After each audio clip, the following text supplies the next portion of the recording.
Boa noite, queridos irmãos, aqueles que estão conosco nessa terça-feira, dia 12 de abril de 2022. Nós estamos hoje recebendo o companheiro lá de Montreal, do Centro Espírita Justiça, Amor e Caridade, o Jaque, e o nosso companheiro é o João Luiz. Agradecemos a sua colaboração com o nosso estudo da Boa noite noite. a todos. E o João está trazendo para nós o tema A Passagem, que se encontra no capítulo 1 de O Céu e o Inferno, falando sobre a morte, segundo essa obra básica de Kardec. Então, João, nós vamos agora pedir que a nossa companheira Nina faça a leitura da página inicial, seguida da prece, e depois a palavra é sua. Muito obrigada. Ok. Boa noite, João. Boa noite a todos. Vamos fazer a leitura aqui do Caminho, Verdade e Vida, do Chico Xavier, pelo Espírito Emmanuel. Nós vamos ler a lição 122, Frutos. Portanto, pelos seus frutos os conhecereis. Jesus, Mateus, capítulo 7, versículo 20. O mundo atual, em suas elevadas características de inteligência, reclama frutos para examinar as sementes dos princípios. O cristão, em razão disso, necessita aprender com a boa árvore que recebe os elementos da providência divina, através da seiva, e converte-os em utilidades para as criaturas. Convém o esforço de autoanálise a fim de identificarmos a qualidade das próprias ações. Muitas palavras sonoras proporcionam simplesmente a impressão daquela figueira condenada. É indispensável conhecermos os frutos de nossa vida, de modo a saber se beneficiam os nossos irmãos. A vida terrestre representa oportunidade vastíssima, cheia de portas e horizontes para a eterna luz. Em seus círculos, pode o homem receber diariamente a seiva do alto, transformando-a em frutos de natureza divina. Indiscutivelmente, a atualidade reclama ensinos edificantes, mas nada compreenderá sem demonstrações práticas, mesmo porque, desde a antiguidade, considera a sabedoria que a realização mais difícil do homem na esfera carnal é viver e morrer fiel ao supremo bem. Então vamos fechar os nossos olhos, elevar ainda mais os nossos pensamentos, abrir os nossos corações em gratidão. Gratidão por essa oportunidade bendita e divina, essa oportunidade dessa encarnação. Agradecer pela oportunidade da doutrina espírita tão esclarecedora, tão maravilhosa em nossas vidas. Agradecer especificamente pelo dia de hoje, por estarmos reunidos, para aprendermos, estudarmos um pouco mais. Vamos agradecer pelo palestrante, João, querido, que se dispôs a estar aqui conosco hoje, trazendo um pouquinho mais de conhecimento para nos fortalecer na nossa caminhada. Sabemos que nem sempre é fácil, temos obstáculos, dificuldades, mas sem dúvida, sempre confiantes em Deus, nos ensinamentos do nosso querido Mestre Jesus, sigamos firmes nesse propósito de nos melhorarmos cada dia mais, de sermos pessoas cada vez melhores, rumo a tão maravilhosa e esperada perfeição. Que tenhamos todos uma ótima noite, uma ótima palestra, um bom estudo, e que assim seja. João, é com você. Então, boa noite a todos. A gente vai falar de morte hoje. Eu sei que às vezes tem gente que não gosta, tem gente que morre de medo de falar de morte, como se fosse uma coisa abjeta, como se fosse uma coisa que a gente não deve pensar. Mas a gente sendo espírita, ou mesmo a gente não sendo espírita, a gente sabe que vai morrer.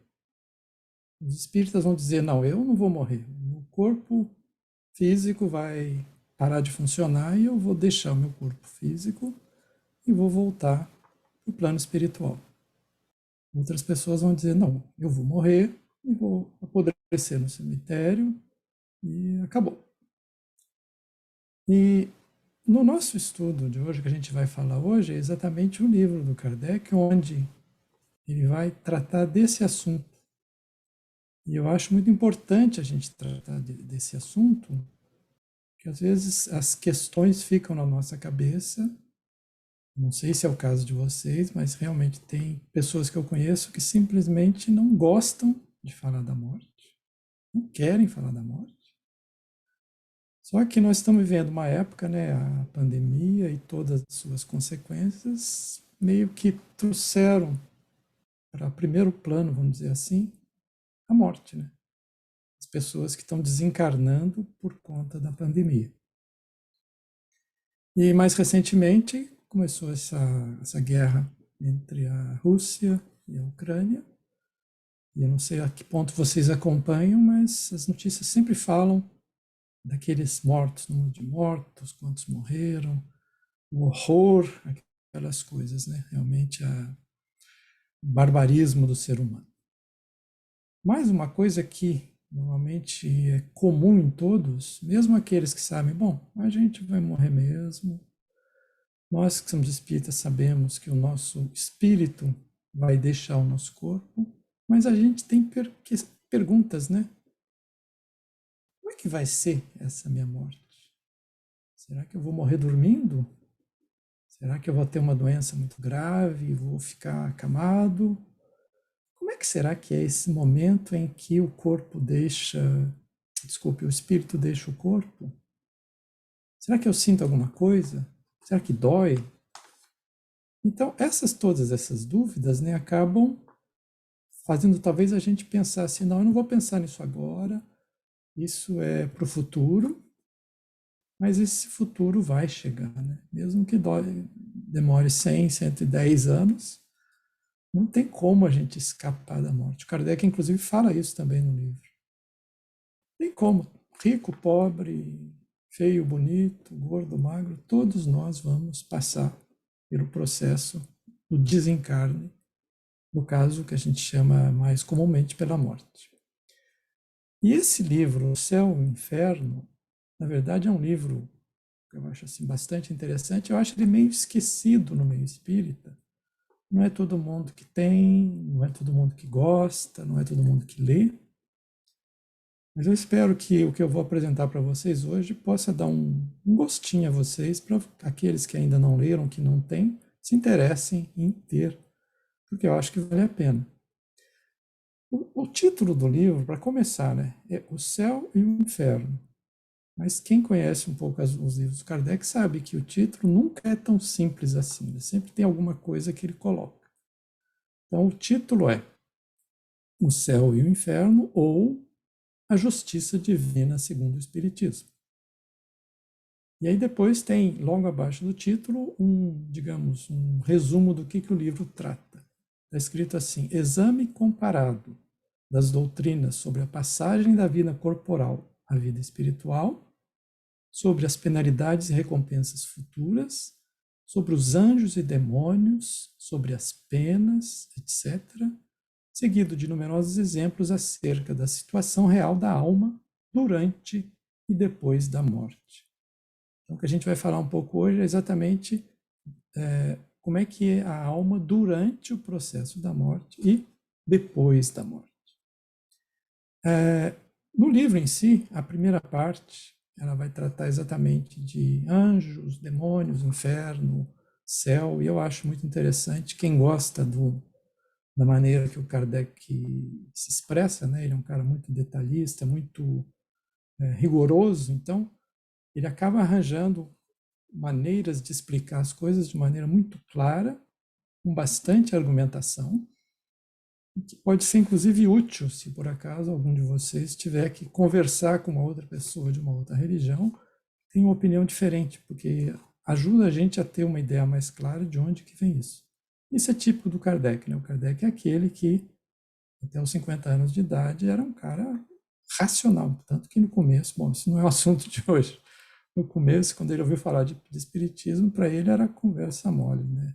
História. Conversa mole para boi dormir.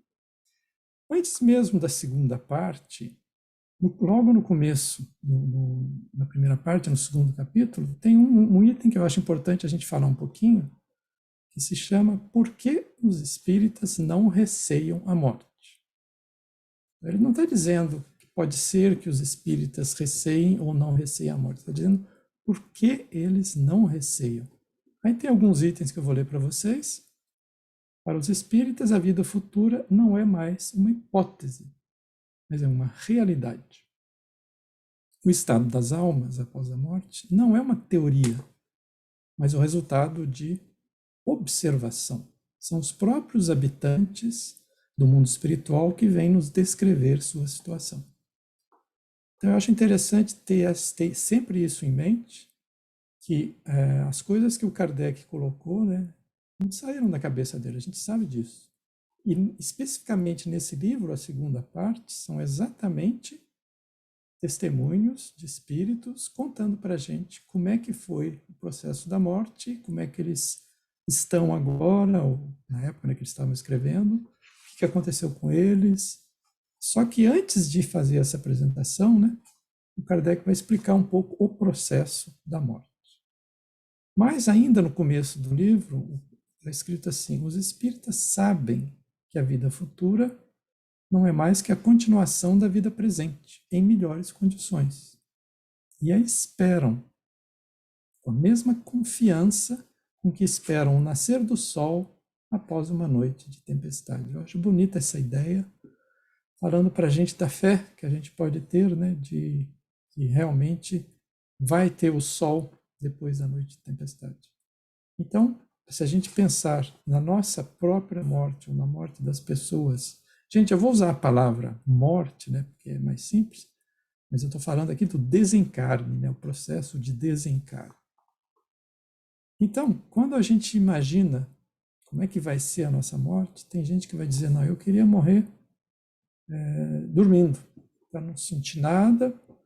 Outros dizem, não, eu prefiro ter um processo de morte demorado, porque eu vou ter uma ideia que eu estou morrendo. E outros vão dizer, não, mas o processo demorado é muito sofrimento, eu não quero.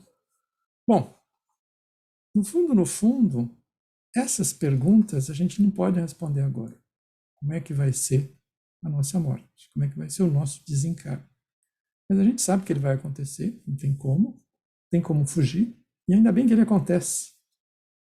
Eu me lembro de um filme chamado Homem Bicentenário, onde a gente tem um robô que vive, né, com uma família, e na verdade a família, as pessoas envelhecem e morrem, mas o robô continua vivo. Então é meio estranho se a gente continuasse vivo e todo mundo morresse, né? Seria realmente engraçado. Na segunda parte, né, no capítulo que se chama A Passagem, o próprio termo já explica, né? Kardec vai falar para a gente da passagem, como é que é passar daqui para lá. Ele não vai usar a palavra desencarne ou morte, ele vai falar da passagem. E ele começa o capítulo exatamente com algumas perguntas que as pessoas têm. Por exemplo, será que a gente sofre ou não nessa viagem? Ele diz, tem certas situações onde vê pessoas morrendo numa calma total, enquanto outras pessoas, quando vão morrer, têm essas convulsões e esse desespero que fica presente. Então, ele vai dizer, não é igual. Para a gente que está assistindo à morte das pessoas, a gente sabe que tem diferença. Mas a pergunta que ele mesmo se faz é, quem vai nos informar? O que acontece durante o processo da morte? Quem vai descrever o fenômeno fisiológico da separação da alma e do corpo? E ele faz uma outra pergunta que eu acho muito interessante. Quem nos dirá das impressões nesse instante supremo, quando a ciência e a religião se calam?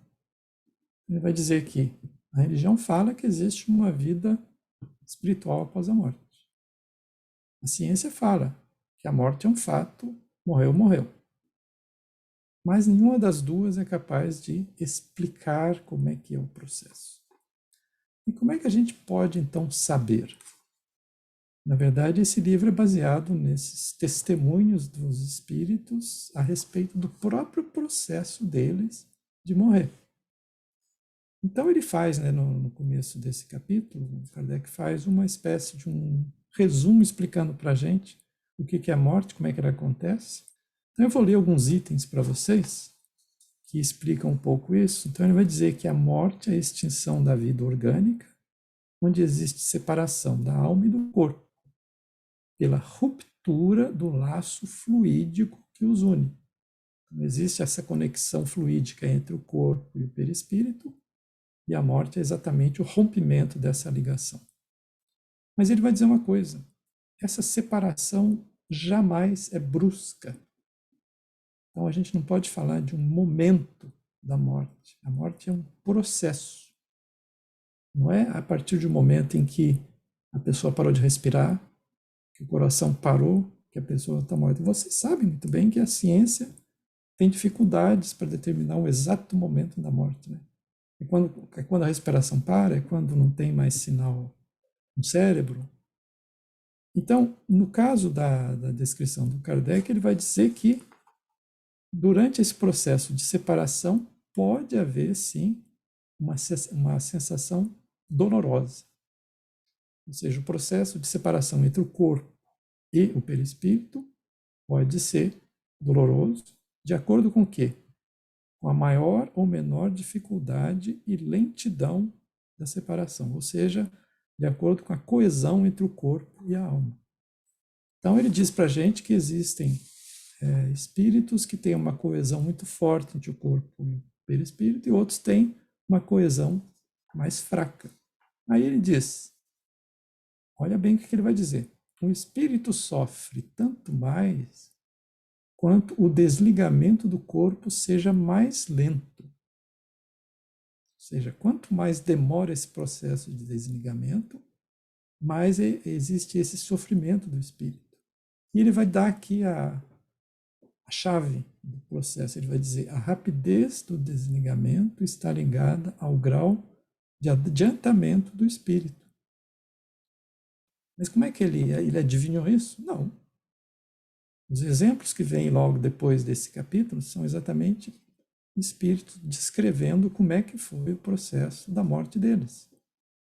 E, digamos assim, é fácil perceber que quanto mais o espírito é elevado, ele é desmaterializado, mais fácil é a morte, mais rápida é a morte. E quando a gente pensa nisso, para mim isso aqui talvez seja a coisa mais importante da nossa conversa de hoje. A rapidez do desligamento está ligada ao grau de adiantamento do espírito. Então, quem sabe, é mais um motivo para a gente trabalhar bastante na nossa reforma íntima, no nosso progresso moral, que vai ser esse progresso, esse adiantamento espiritual que vai ajudar, inclusive, no momento da nossa morte. Ele vai dizer que para esse espírito mais evoluído, a morte é um sono de alguns instantes, isenta de todo sofrimento e cujo despertar é cheio de suavidade. Por oposição, a morte daquele que não é desmaterializado, que não é evoluído, vai ser mais difícil, vai levar mais tempo, vai ser doloroso, e o despertar não vai ser cheio de suavidade, né? E aí ele vai falar uma outra coisa importante, que durante o processo da morte, durante o processo da separação entre o corpo e o perispírito, existe o que ele chama de perturbação. Então, o que é a perturbação?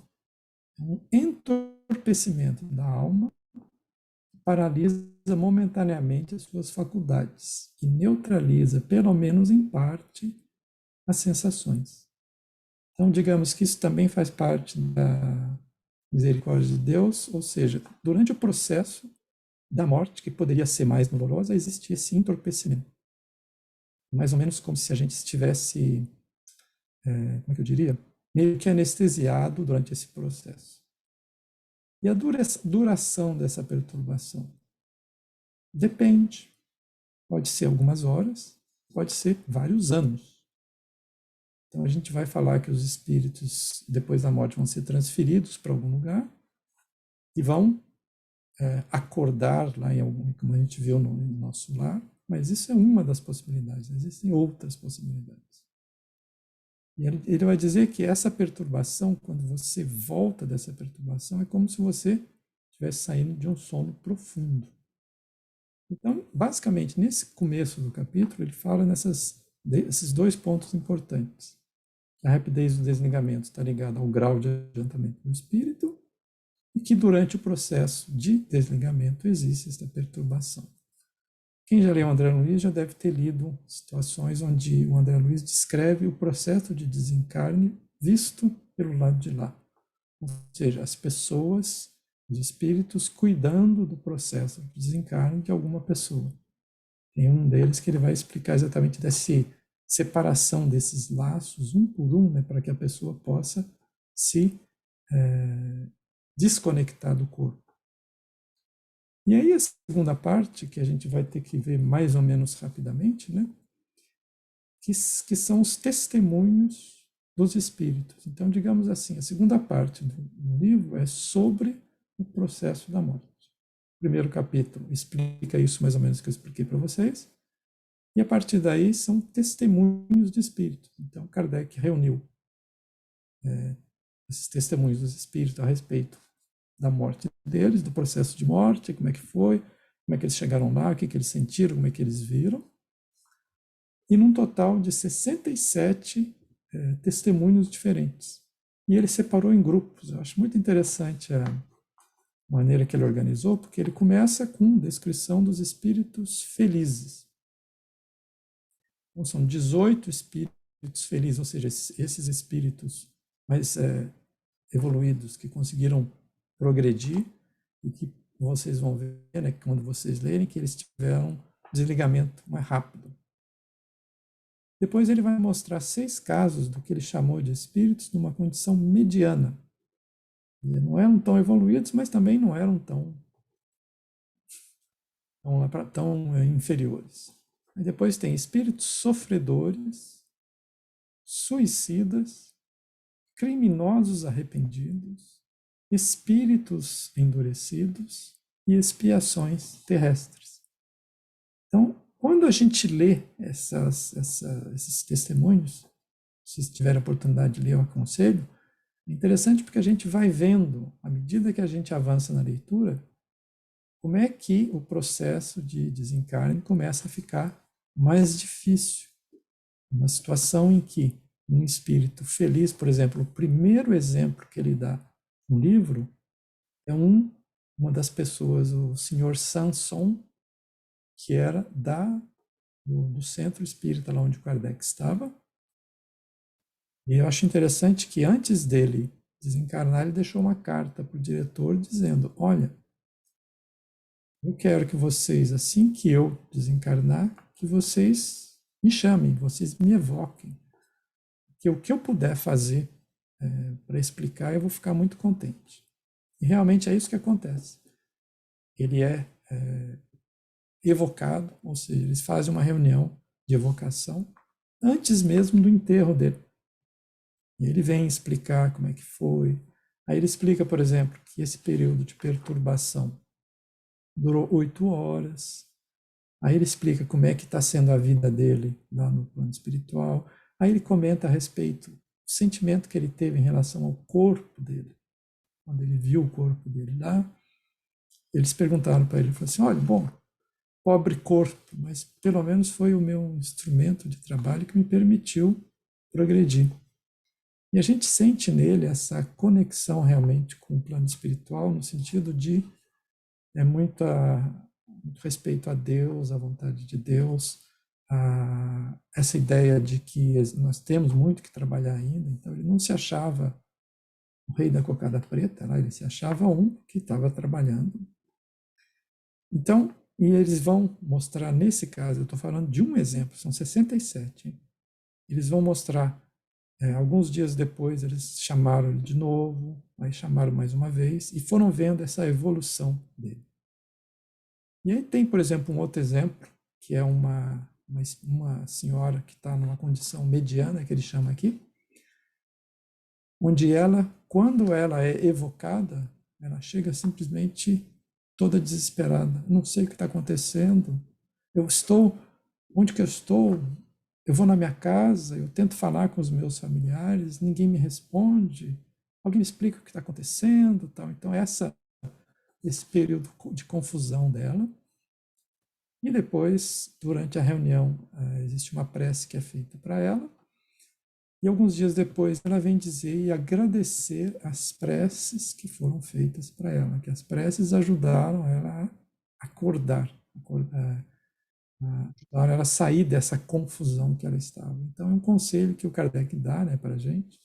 A gente pode, sim, ajudar muito as pessoas que estão no processo de desencarne com uma oração. E a gente normalmente faz isso, né? Pede aos nossos amigos espirituais que possam ajudar essa pessoa na passagem. Aí tem, por exemplo, um outro, que é um suicida. A gente vê direitinho na descrição que ele saltou de uma torre em algumas pedras. Bom, tem a história dele, que ele se embriagava muito, e aí ele saltou nas pedras e morreu. Só que ele se manifestou no centro espírita 6 anos depois da morte, depois do suicídio.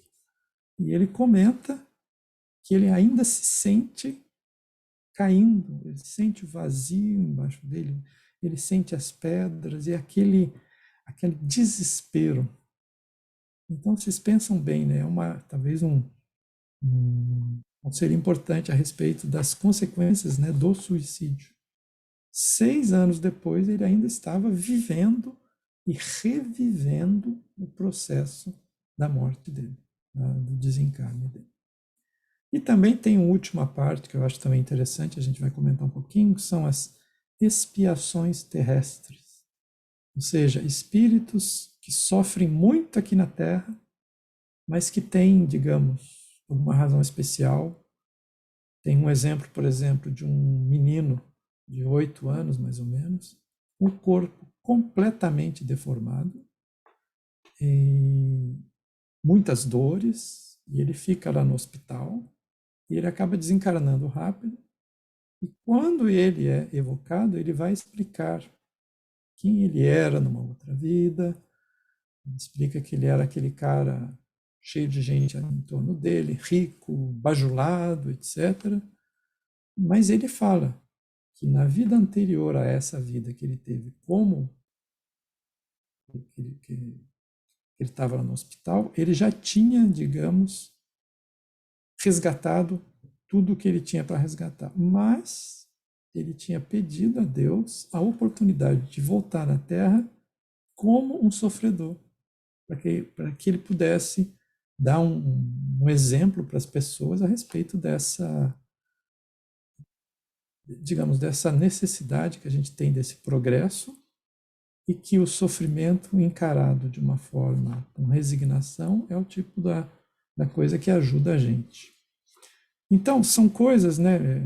A gente não vai conseguir falar muito, nosso tempo já está acabando, mas eu gostaria muito realmente de dizer para vocês, aqueles que não conhecem, vale a pena. A primeira parte pode ser que para alguns seja um pouco, como é que eu vou dizer? Muita argumentação, muita descrição, mas eu também acho muito interessante.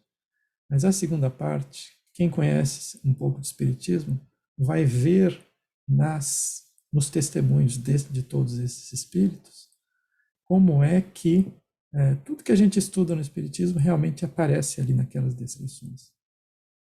Então, é como se, baseado naqueles testemunhos, fosse possível a gente ter uma ideia de como que é a doutrina espírita.